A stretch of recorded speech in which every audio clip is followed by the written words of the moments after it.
بسم اللہ الرحمن الرحیم۔ امیروں نے ہی آگ لگائی ہے امیری دکھانے میں، ورنہ نکاح بہت آسان تھا ہمارے محمد کے زمانے میں۔ بہت سے دوستوں کا یہ سوال ہے کہ اگر بالغ اولاد گھروں میں ہیں، چاہے وہ لڑکا ہے یا لڑکی، اور والدین ان کی شادیاں دیر سے کرواتے ہیں، ان سے گناہ ہو جاتے ہیں، تو اس گناہ میں والدین شامل ہیں یا نہیں؟ اس سوال کے جواب کی طرف میں بعد میں جاتا ہوں۔ پہلے میں آپ کو نکاح کا وہ تصور جو قرآن کریم نے مسلمانوں کو دیا ہے اس پر بات کرتے ہیں۔ اللہ تعالیٰ کا ارشاد ہے وَأَنكِحُوا الْأَيَامَ مِنكُمْ وَالصَّالِحِينَ مِنْ عِبَادِكُمْ وَإِمَائِكُمْ إِن يَكُونُوا فُقَرَاءَ يُغْنِهِمُ اللَّهُ مِنْ فَضْلِهِ وَاللَّهُ وَاسِعٌ عَلِيمٌ۔ اس آیت کے اندر اللہ تبارک و تعالیٰ نے بالغ اور نکاح کے لائق لوگوں کو جلد نکاح کرنے کی ترغیب دی ہے، اور اس کے ساتھ ساتھ اللہ نے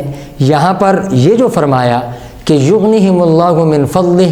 اس میں اشارہ اس بات کی طرف ہے کہ انسان کی یعنی دین فطرت نے فطرت انسانی کے عین مطابق انسان کی بنیادی ضرورت کی طرف توجہ دلائی ہے، اور ساتھ ساتھ اگر تنگ دستی ہے، غربت ہے، اس تنگ دستی اور غربت سے نکلنے کا جو ذریعہ اور جو طریقہ بتایا ہے وہ اللہ تبارک و تعالیٰ کا وعدہ ہے، وہ وعدہ الہی ہے کہ اگر غریب ہیں وَإِن يَكُونُوا فُقَرَاءَ يُغْنِهِمُ اللَّهُ مِنْ فَضْلِهِ، اگر غریب ہیں تو بھی اللہ تبارک و تعالیٰ اس نکاح کی برکت سے اور اس نکاح کرنے کے بعد اللہ تبارک و تعالیٰ ان کو غنی بنا دیں گے، ان کو تنگ دستی سے نکال دیں گے۔ یہ نکاح کے متعلق قرآن کا آسان ترین تصور ہے، اور اس تصور کے ساتھ ساتھ اللہ تبارک و تعالیٰ نے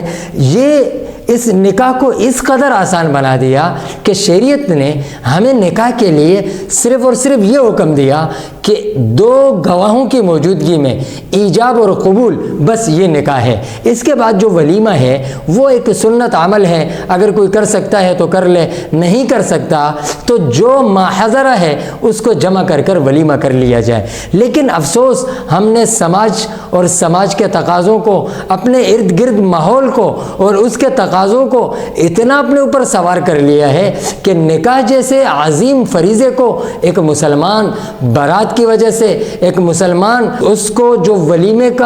کی جو تشریح اس تک پہنچی ہے، اس غلط تشریح کی وجہ سے وہ اس ولیمے کو، نکاح کو ایک بوجھ سمجھتا ہے۔ اب ہمارے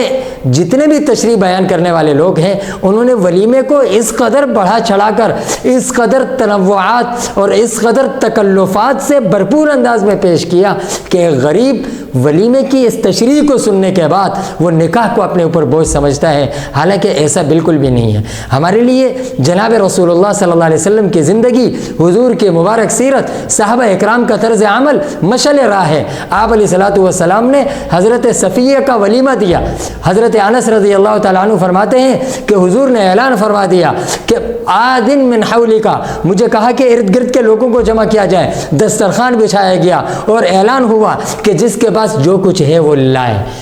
لہٰذا جس کے پاس کھجوریں تھیں وہ کھجوریں لے آیا، جس کے پاس پنیر تھی وہ پنیر لے آیا۔ بہرحال وہ قافلے والوں کے پاس جو جمع چیزیں تھیں کھانے پینے کی وہ جمع ہوئی اور حضور کا ولیمہ ہو گیا۔ اسی طریقے سے صحابہ اکرام میں حضرت عبدالرحمن ابن عوف رضی اللہ تعالیٰ عنہ نے نکاح کیا، حضور کو پتہ ہی نہیں چلا۔ آپ نے ان سے کہا اولم ولو بشاتن، آپ ولیمہ کریں اگرچہ وہ ایک بکری کا بچہ یا بکری کیوں نہ ہو۔ اسی طریقے سے حضرت جابر رضی اللہ تعالیٰ عنہ کا نکاح روایات میں آتا ہے کہ ان کا نکاح ہوا مدینے میں ہوا، اور مدینے میں اس وقت رسول اللہ صلی اللہ علیہ وسلم سے بڑھ کر کوئی ہستی نہیں تھی، لیکن حضور کو پتہ بھی نہیں چلا۔ تو یہ واقعات اور قرآن کریم کی یہ آیت یہ ہمیں اس بات کی طرف توجہ دلاتی ہے ہماری کہ نکاح انتہائی آسان ہے، نکاح انتہائی آسان ہے۔ ہم نے جو نکاح کو مشکل بنا دیا ہے، ہم نے جو نکاح کو مشکل بنا دیا ہے، پتہ نہیں ہم کس کے پیچھے چل رہے ہیں، اور ہمارے ان مشکلات کو دیکھتے ہوئے مغرب کے اس تصور کو تقویت ملی ہے کہ جب ہم اسٹیبل ہو جائیں گے، جب ہم اپنے پاؤں پر کھڑے ہو جائیں گے تب ہم نکاح کریں گے۔ اور یاد رکھیں اسٹیبل ہونے میں، پاؤں پر کھڑے ہونے میں کچھ تو زنا کا شکار ہو جاتے ہیں، اور اگر زنا کا شکار نہ بھی ہوئے تو عیاشیاں کرتے ہیں، اور اگر عیاشیاں نہ بھی کریں تو اپنے ذہنی سکون کے حصول کے لیے وہ دیگر گناہوں میں مبتلا ہوتے ہیں۔ اب آتے ہیں اس بات کی طرف کہ اگر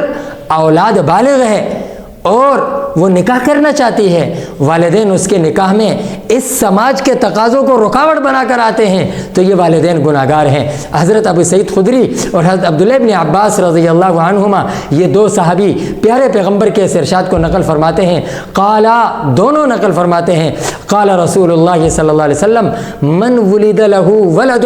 کہ جسے اللہ نے بیٹا عطا کیا، فلیحسن اسمہ، سب سے پہلا کام وہ کرے کہ اس کا نام اچھا رکھے، وادبہ،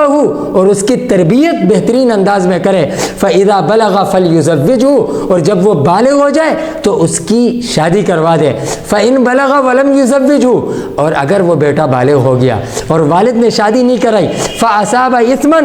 وہ ماحول سے متاثر ہو کر گناہ میں پڑ گیا، فانما اثمہ علی ابی، تو اس کا گناہ کا وبال اس کے والد پر ہوگا۔ یہ تب ہے کہ جب بچہ نکاح کرنا چاہے اور وہ اپنے بلبوتے پہ کر نہیں سکتا، اور والد اس کے لیے رکاوٹیں ڈالے کہ بیٹے اب پیسے نہیں ہیں، ہم ولیمہ نہیں کر سکتے، ہم بارات کی خاطر مدارات نہیں کر سکتے، ہم ان چیزوں کو برداشت نہیں کر سکتے، ہمارا مکان اپنا نہیں ہے، ہمارے پاس بینک بیلنس نہیں ہے، ہمارا کاروبار نہیں ہے، ہم اسٹیبل نہیں ہیں، اس کے آسرے پہ والد بھی اپنے آپ کو گناہ گار کر رہا ہے اور اولاد کو بھی گناہوں میں ان کو زندگی گزارنے پر مجبور کر رہا ہے۔ لہٰذا نکاح کو اس طریقے سے آسان بنایا جائے جس طریقے سے قرآن نے نکاح کو آسان بنایا ہے۔ میں پھر وہی شروع والا شعر عرض کروں گا کہ امیروں نے ہی آگ لگائی ہے امیری دکھانے میں، ورنہ نکاح بہت آسان تھا ہمارے محمد کے زمانے میں۔